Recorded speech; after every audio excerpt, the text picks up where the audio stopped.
tsunami de grandes proporciones. Michael Jackson passed away. Enterrados en la mina, 33 mineros.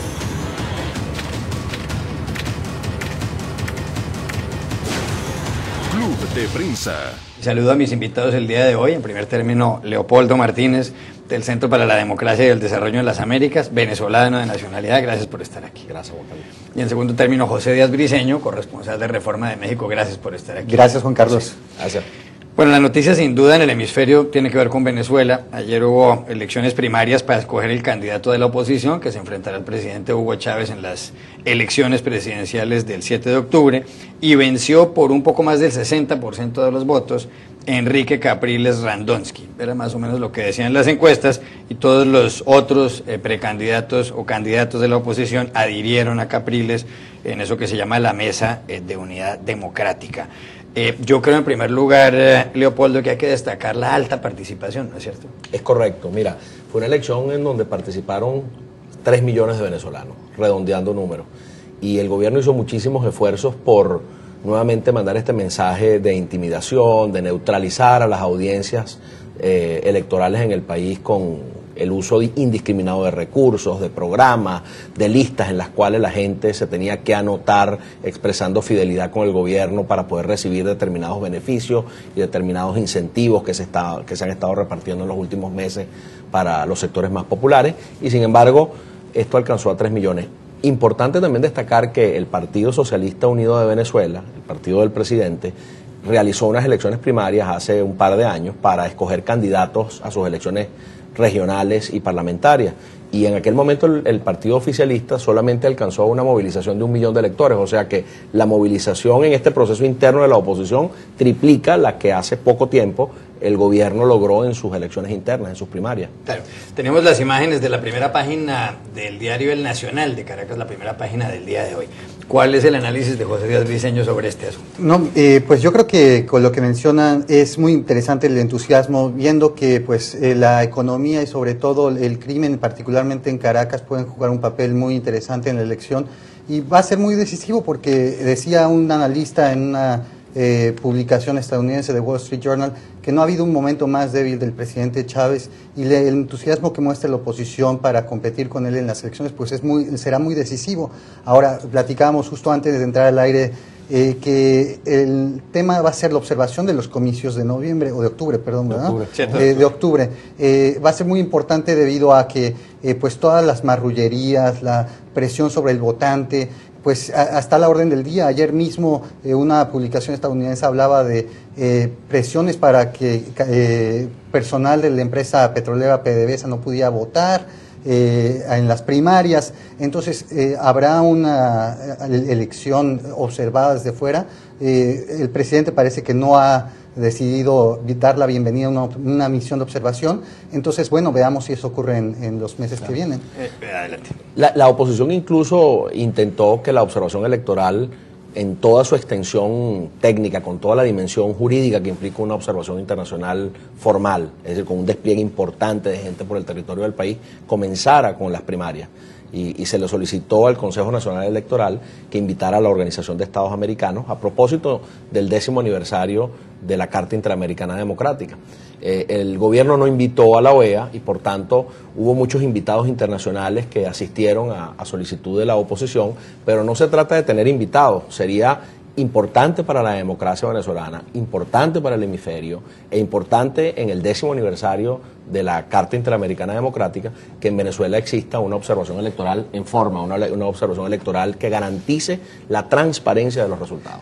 Desde el exterior lo que ha impresionado es la unificación de la oposición venezolana alrededor de un candidato, y el intelectual mexicano Enrique Krause ayer en Twitter dijo que en las elecciones que vienen regresará la democracia sin arquetipos a Venezuela. Que además escribió un libro sobre Chávez, Enrique Krause, desde México. Esta mañana, Leopoldo, en RCN, en la radio, en Colombia, entrevistaron a Luis Vicente León de la empresa Data Analysis de encuestas y dijo lo siguiente, atención. Que uno hubiera podido esperar en el pasado que esos grupos que iban a votar en la elección primaria serían los grupos como más duros, que estaban siempre pensando en la necesidad de una confrontación abierta, al menos de debate con el presidente Chávez. Y sin embargo, alguien que fuera capaz de quizás denunciar, atacar, pero que no hiciera de su campaña básicamente una confrontación abierta con Chávez, sino que hiciera de su campaña la crítica democrática, la búsqueda de cambios, la oferta. En realidad, lo que está diciendo Luis Vicente León es que una característica de la campaña de Capriles es que no atacó a Chávez, no hay una confrontación. ¿Por qué razón en un país, sobre todo, donde ha habido semejante polarización? Yo creo que ahí está uno de los elementos interesantes para el análisis político. Enrique Capriles rompió el molde, rompió el paradigma con el cual la oposición venía manejando su relación antagónica con Hugo Chávez. Hugo Chávez ha venido produciendo una inmensa polarización en Venezuela y dentro de esa polarización ha apostado siempre al discurso del conflicto y provocar el conflicto, las reacciones en la oposición, centrar la agenda en la discusión, en el debate conflictivo que él genera. Enrique Capriles evadió ese formato que el presidente ha venido imponiendo y se dedicó a hablarle a los venezolanos de los problemas centrales que está viviendo el venezolano. Hablar de la inseguridad, hablar del problema económico, hablar de los problemas sociales, hablar de la discriminación con la cual son tratados los venezolanos en la asistencia social. Quienes son leales al gobierno reciben un mejor trato que quienes no lo son. Y planteó sencillamente una política de inclusión de todos los venezolanos, de reconciliación de todos los venezolanos y de enfocarse en esas prioridades. Al hacer eso, además, lo hizo en lugar de en una estrategia de conflicto y de contrapunteo retórico con el presidente, lo hizo desde una política de contraste. Su gestión como gobernador del estado Miranda, colocada frente al país como una alternativa de poder frente a la manera en que conducen los asuntos públicos el presidente Chávez y sus ministros.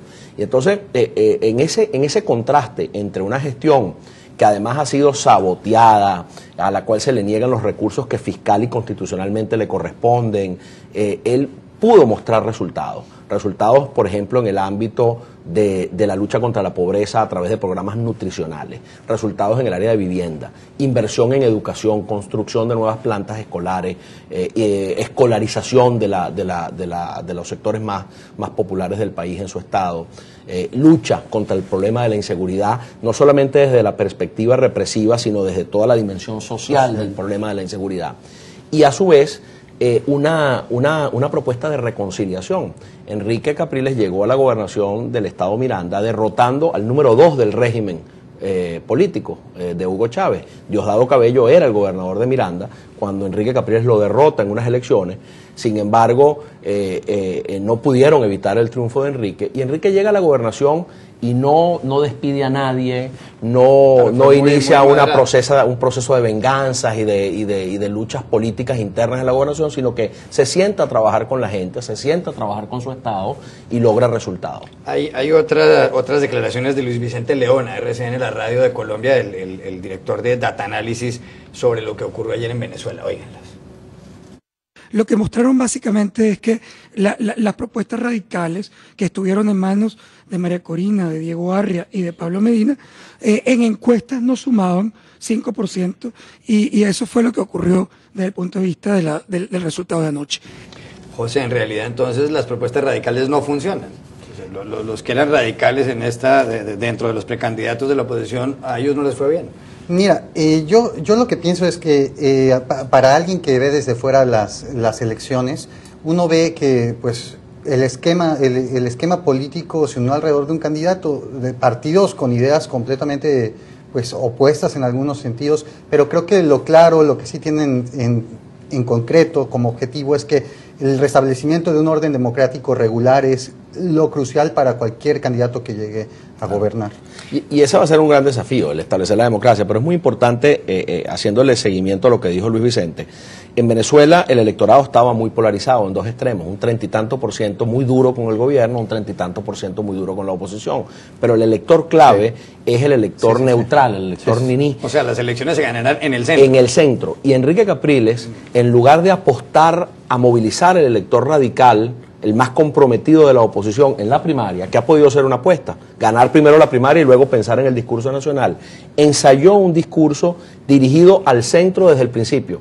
convenciendo al elector opositor de la primaria de que él era el que tenía más opción de derrotar a Chávez a la hora de ver los números en los cuales se cruzaba su simpatía con la simpatía de Chávez, y el elector opositor más radical terminó también votando por Enrique Capriles en una forma importante porque está apostando a quien puede derrotar a Chávez. Y con la participación en las urnas yo creo que así lo mostró. Leopoldo, usted nos contaba ahora antes de entrar al aire que usted fue profesor de Enrique Capriles. Él es un hombre de 39 años. Cuéntenos cómo es Capriles. Capriles es un muchacho muy observador, que escucha mucho, de pocas palabras y de acción, es un tipo de resultados. Así fue como estudiante y luego a mí me tocó ser diputado en el Congreso o en la Asamblea Nacional, y él era el alcalde de Baruta y tuvimos una relación muy estrecha porque yo era diputado por el estado Miranda y él el alcalde de un municipio de mi estado, y además un dirigente importante de un partido a cuya fracción parlamentaria yo pertenecía.